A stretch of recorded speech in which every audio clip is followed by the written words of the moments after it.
ఓం శాంతి. మే 27వ తారీఖు 2025 ఉదయం మురళి. ఓం శాంతి. బాబ్దాదా మధువనము. ఈరోజు మధుర మహావాక్యాలు. బాబా చెప్తున్నారు, మధురమైన పిల్లలు, మీ ముఖము ఇప్పుడు స్వర్గము వైపు ఉంది. మీరు నరకము నుండి దూరమై స్వర్గము వైపు వెళ్తున్నారు. అందువలన బుద్ధియోగాన్ని నరకము నుండి తొలగించండి. ప్రశ్న: అన్నిటికంటే గొప్ప సూక్ష్మమైన గమ్యము ఏది? అది ఎవరు చేరగలరు? జవాబు: పిల్లలైన మీరు స్వర్గము వైపు ముఖముంచుతారు. మాయ మీ ముఖాన్ని నరకము వైపు తిప్పుతుంది, అనేక తుఫానులను తీసుకొస్తుంది. మీరు ఆ తుఫానులను దాటాలి. ఇదే సూక్ష్మమైన గమ్యము. ఈ లక్ష్యాన్ని చేరుకునేందుకు నిర్మోహులుగా అవ్వాల్సి ఉంటుంది. నిశ్చయము మరియు ధైర్యము ఆధారంతో మీరు తుఫానులను అధిగమించగలరు. వికారుల మధ్య ఉంటున్న నిర్వికార హంసలుగా అవ్వాలి. ఇదే శ్రమతో కూడిన పని. పాట: బలహీనులతో బలవంతుల యుద్ధము. ఓం శాంతి. తెలివైన పిల్లలు ఈ పాట భావాన్ని బాగా అర్థం చేసుకుంటారు. బుద్ధియోగము శాంతిధామము వైపు, స్వర్గము వైపు ఉన్నవారికే తుఫానులు వస్తాయి. తండ్రి ఇప్పుడు మీ ముఖాన్ని తిప్పుతున్నారు. అజ్ఞాన కాలములో కూడా పాత ఇంటి నుండి ముఖాన్ని తిప్పుకొని నూతన ఇల్లు ఎప్పుడు తయారవుతుందని దానినే స్మృతి చేస్తూ ఉంటారు. మా స్వర్గము ఎప్పుడు స్థాపన అవుతుందా, మేము సుఖధామంలోకి ఎప్పుడు వస్తామా అని పిల్లలైన మీకు ఇప్పుడు తపన ఉంది. ఈ దుఃఖధామము నుండి అందరూ వెళ్లాల్సిందే. సృష్టిలోని మానవులందరికీ తండ్రి అర్థం చేయిస్తున్నారు. పిల్లలు, ఇప్పుడు స్వర్గద్వారాలు తెరుచుకుంటాయి. ఇప్పుడు మీ బుద్ధియోగము స్వర్గము వైపు ఉండాలి. స్వర్గములోకి వెళ్ళే వారిని పవిత్రులని అంటారు. నరకములోకి వెళ్ళే వారిని అపవిత్రులని అంటారు. గృహస్థ వ్యవహారములో ఉంటున్న బుద్ధియోగము స్వర్గము వైపు ఉండాలి. తండ్రి బుద్ధియోగము స్వర్గము వైపు, కుమారుని బుద్ధియోగము నరకము వైపు ఉంటే ఇరువురు ఒకే ఇంట్లో ఎలా ఉండగలరు? హంస, కొంగ ఇద్దరూ కలిసి ఉండలేరు. చాలా కష్టము. వారి బుద్ధియోగము పంచవికారాల వైపే ఉంది. ఒకరు స్వర్గము వైపు వెళ్ళేవారు, ఒకరు నరకము వైపు వెళ్ళేవారు. ఇద్దరూ కలిసి ఉండలేరు. చాలా గొప్ప గమ్యము. తండ్రి తన కొడుకు ముఖము నరకము వైపు ఉందని, నరకము వైపుకు పోకుండా ఉండలేదని గమనిస్తాడు. అప్పుడేం చేయాలి? ఇంట్లో తప్పకుండా కొట్లాటలు జరుగుతాయి. ఇది కూడా ఒక జ్ఞానమేనా అని అంటారు. కుమారుడు వివాహము చేసుకోరాదా? గృహస్థ వ్యవహారంలో అనేక మంది ఉన్నారు కదా అని అంటారు. పిల్లల ముఖము నరకము వైపు ఉంది. నరకములోకి పోవాలని కోరతారు. నరకము వైపు బుద్ధియోగాన్ని ఉంచవద్దని తండ్రి చెప్తాడు. కానీ కొడుకు తండ్రి మాట కూడా వినడు. అప్పుడేం చెయ్యాలి అని అడుగుతాడు. ఇందులో చాలా నిర్మోహ స్థితి ఉండాలి. జ్ఞానమంతా ఆత్మలోనే ఉంది. నా కొడుకై కూడా నా మాట వినడం లేదని తండ్రి ఆత్మ అంటుంది. కొంతమందికి బ్రాహ్మణులైన తర్వాత కూడా బుద్ధి నరకము వైపుకు వెళ్తుంది. అలాంటి వారు పూర్తిగా రసాతలములోకి వెళ్ళిపోతారని బాబా చెప్తున్నారు. ఇది జ్ఞానసాగరుని సభ అని పిల్లలకు అర్థం చేయించబడింది. భక్తి మార్గములో ఇంద్రసభ అని మహిమ ఉంది. నీలమణి, పుష్యరాగము, మాణిక్యము మొదలైన ఎన్నెన్నో పేర్లను పెట్టారు. ఎందుకంటే జ్ఞాననాట్యము చేస్తారు కదా. వివిధ రకాల దేవకన్యలున్నారు. వారు కూడా పవిత్రంగా ఉండాలి. ఎవరైనా అపవిత్రులను తీసుకొని వచ్చినచో శిక్ష పడుతుంది. ఇందులో చాలా పవిత్రంగా ఉండాలి. ఈ లక్ష్యము ఎంతో ఉన్నతమైనది. కనుకనే ఈ వృక్షము త్వరగా అభివృద్ధి చెందడం లేదు. తండ్రి ఏ జ్ఞానమునైతే ఇస్తున్నారో దానిని గురించి ఎవ్వరికీ తెలీదు. శాస్త్రాలలో కూడా ఈ జ్ఞానము లేదు. అందువలన కొద్దిగా నిశ్చయము కలిగిన వెంటనే మాయ ఒకే చెంపదెబ్బతో కింద పడేస్తుంది.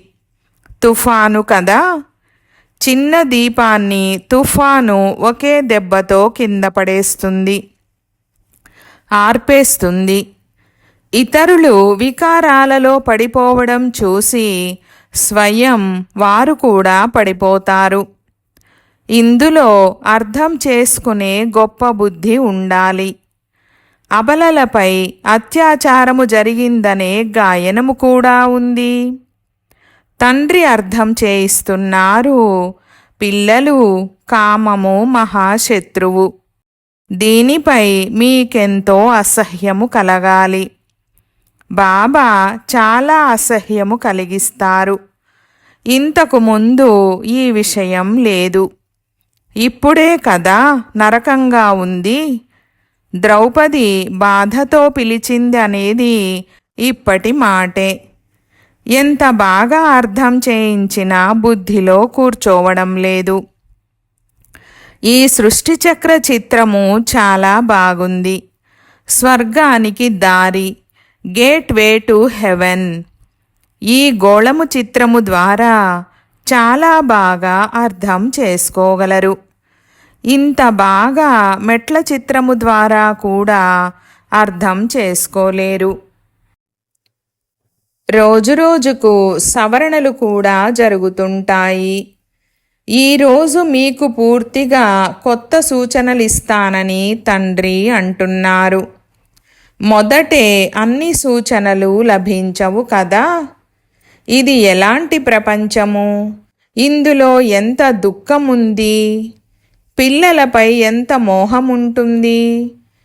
కొడుకు మరణిస్తే పూర్తి పిచ్చివారిగా అయిపోతారు. అపారమైన దుఃఖముంది. ధనవంతులైతే సుఖంగా ఉంటారని కాదు. అనేక రకాల రోగాలున్నాయి.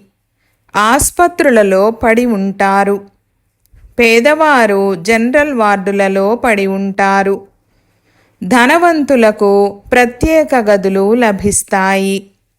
కానీ దుఃఖమేమో పేదలకు, ధనవంతులకు ఒక్కటిగానే ఉంటుంది. కేవలం వారికి స్థలము మంచిది లభిస్తుంది, మంచి నిర్వహణ లభిస్తుంది. ఇచ్చట స్వయంగా తండ్రి మనలను చదివిస్తున్నారని పిల్లలకు తెలుసు. తండ్రి అనేకసార్లు చదివించారు. కానీ మేము ఇక్కడ చదువుతున్నామా లేదా ఎంతమందిని చదివిస్తున్నామని మీ హృదయాన్ని మీరు ప్రశ్నించుకోండి. చదివించనిచో ఏ పదవి లభిస్తుంది? ఈరోజు ఎవ్వరికీ దుఃఖమునివ్వలేదు కదా అని ప్రతిరోజు చార్టును పరిశీలించుకోండి. ఎవ్వరికీ దుఃఖమునివ్వకండని శ్రీమతము చెప్తూ ఉంది. అందరికీ దారిని చూపించండి. మన వంశానికి చెందిన వారికి వెంటనే టచ్ అవుతుంది. అందుకు పాత్ర బంగారుది కావాలి. అనగా బుద్ధి సతోప్రధానంగా ఉండాలి. అందులో అమృతము నిలవాలి. పులిపాల కొరకు బంగారు పాత్ర కావాలని అంటారు కదా. ఎందుకంటే పులిపాలు చాలా భారీగా శక్తివంతంగా ఉంటాయి. పులికి తన పిల్లలపై చాలా మోహం ఉంటుంది. ఎవరినైనా చూస్తే వారిపై ఎగిరిపడుతుంది. తన పిల్లలను చంపేస్తారని భావిస్తుంది. ఇక్కడ కూడా చాలామందికి తమ పతి మరియు పిల్లలపై చాలా మోహం ఉంటుంది. ఇప్పుడు స్వర్గద్వారాలు తెరుచుకుంటాయని పిల్లలైనా మీకు తెలుసు. ఈ యుద్ధము తర్వాత స్వర్గద్వారాలు తెరుచుకుంటాయని శ్రీకృష్ణుని చిత్రములో స్పష్టంగా రాయబడి ఉంది. అక్కడ మనుషులు చాలా కొద్ది మంది మాత్రమే ఉంటారు. మిగిలిన వారందరూ ముక్తిధామానికి వెళ్ళిపోతారు. చాలా శిక్షలు అనుభవించవలసి వస్తుంది. ఒక్కొక్క జన్మలో చేసిన పాపాలు సాక్షాత్కారము చేయిస్తారు. శిక్షలను అనుభవిస్తూ ఉంటారు. తరువాత చాలా చిన్న పదవిని పొందుతారు. స్మృతిలో ఉండని కారణంగా వికర్మలు వినాశనం అవ్వవు. చాలామంది పిల్లలు మురళిని కూడా మిస్ చేస్తారు. చాలామంది పిల్లలు ఇందులో నిర్లక్ష్యంగా ఉంటారు. మేము చదవకుంటే ఏమవుతుంది, మేము ఇవన్నీ దాటిపోయామని భావిస్తారు. మురళిని నిర్లక్ష్యం చేస్తారు. అలాంటి దేహాభిమానులు చాలామంది ఉన్నారు. వారు స్వయానికి స్వయమే ఎంతో నష్టము కలుగజేసుకుంటున్నారు. ఇది బాబాకు తెలుసు. అందుకే ఇక్కడికి వచ్చినప్పుడు వారిని చాలా మురళీలను చదివి ఉండరు కదా అని అడుగుతూ ఉంటారు. చదవని వాటిలో మంచి మంచి పాయింట్లు ఉండవచ్చు కదా. పాయింట్లు రోజు వెలువడుతుంటాయి కదా. ఇలాంటి వారు కూడా చాలామంది సేవా కేంద్రాలకు వస్తారు. కానీ వారికి జ్ఞానమూ లేదు, ధారణ కొంచెమైనా లేదు. శ్రీమతమును అనుసరించనిచో పదవి లభించదు. సత్యమైన తండ్రి సత్యమైన టీచర్ను నిందింపజేస్తే వారికి ఎప్పుడూ ఉన్నత పదవి లభించదు. అయితే అందరూ రాజులుగా అవ్వరు, ప్రజలుగా కూడా అవుతారు. నెంబరు వారుగా పదవులుంటాయి కదా. అంతా స్మృతిపైనే ఆధారపడి ఉంది. ఏ తండ్రి ద్వారా విశ్వరాజ్యము లభిస్తుందో వారిని స్మృతి చెయ్యలేరా?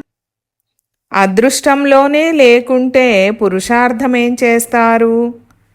తండ్రి చెప్తున్నారు, స్మృతి యాత్ర ద్వారానే పాపాలు భస్మమవుతాయి.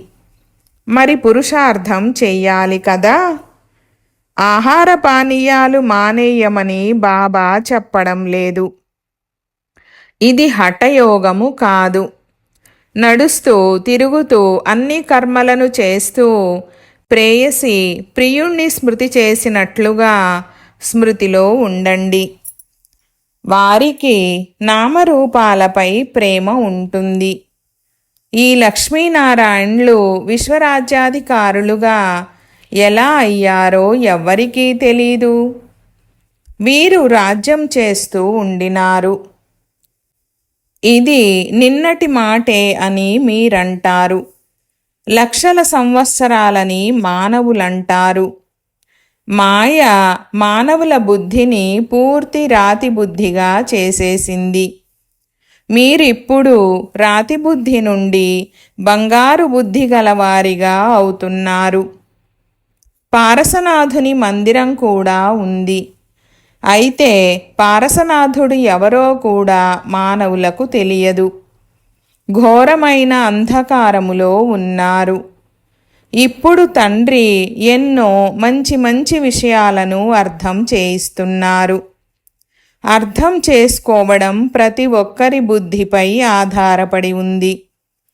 చదివించేవారు ఒక్కరే, చదివేవారు అనేక మంది అవుతారు. వీధి వీధిలో మీ పాఠశాల నెలకొల్పబడుతుంది. ఇది స్వర్గానికి దారి. మేము నరకములో ఉన్నామని ఒక్క మనిషి కూడా తెలుసుకోవడం లేదు. అందరూ పూజారులేనని తండ్రి అర్థం చేయించారు. పూజ్యులు సత్యయుగములోనే ఉంటారు, పూజారులు కలియుగంలో ఉంటారు. మనుషులు భగవంతుడే పూజ్యునిగా, భగవంతుడే పూజారిగా అవుతారని భావిస్తారు. మీరే భగవంతుడు, మీరే ఆటంతా ఆడతారు, నీవు భగవంతుడే, నేను భగవంతుడే అని అంటారు. ఇది రావణ రాజ్యము కనుక ఏమీ అర్థం చేసుకోరు. ఎలా ఉండేవారము, ఎలా అవుతున్నాము? పిల్లలలో ఎంతో నష ఉండాలి. నన్ను స్మృతి చేస్తే మీరు పుణ్యాత్మలుగా అవుతారని తండ్రి చెప్తున్నారు. పుణ్యాత్మలుగా అయ్యేందుకు తండ్రి ఉపాయము తెలియజేస్తున్నారు. పిల్లలు, ఈ పాత ప్రపంచానికి ఇది అంతిమ సమయం. నేనిప్పుడు ప్రత్యక్షంగా వచ్చి ఉన్నాను. ఇది చివరి దానము. ఒక్కసారి పూర్తిగా సమర్పణైపోండి. బాబా, ఇదంతా మీదే. తండ్రి ఇచ్చేందుకే మనతో దానము చేయిస్తున్నారు. పిల్లలకు కొంత భవిష్యత్తు తయారవ్వని అని చేయిస్తున్నారు. మనుషులు ఈశ్వరార్థము చేసే దానపుణ్యాలన్నీ పరోక్షమైనవి. వాటి ఫలము తర్వాత జన్మలో లభిస్తుంది. ఇది కూడా డ్రామాలో రచింపబడింది. ఇప్పుడు నేను ప్రత్యక్షంగా వచ్చి ఉన్నాను. ఇప్పుడు మీరు చేసేదానికి బదులుగా 16 రెట్లు లభిస్తుంది. సత్యయుగంలో దానపుణ్యాల మాటే ఉండదు. ఇక్కడ ఎవరి వద్దనైనా ధనముంటే మంచిదే. మీరు వెళ్ళి సేవా కేంద్రము నెలకొల్పండి. ప్రదర్శనీలు ఏర్పాటు చేయమని బాబా చెప్తారు. పేదవారుగా ఉంటే తమ ఇంట్లోనే కేవలం స్వర్గానికి దారి అని ఒక బోర్డును ఏర్పాటు చేయండి. స్వర్గ నరకాలు ఉన్నాయి కదా. ఇప్పుడు మేము నరకవాసులమని కూడా ఎవ్వరికీ తెలీదు. ఎవరైనా చనిపోతే స్వర్గస్థులయ్యారని అంటారు. మరి వారిని మళ్ళీ ఎందుకు నరకంలోకి పిలుస్తారు? స్వర్గములో ఎవ్వరు స్వర్గస్థులయ్యారని అనరు. వారికి పునర్జన్మ స్వర్గములోనే లభిస్తుంది. పునర్జన్మ స్వర్గములోనే తీసుకుంటారు. ఇక్కడ పునర్జన్మలు నరకములోనే లభిస్తాయి.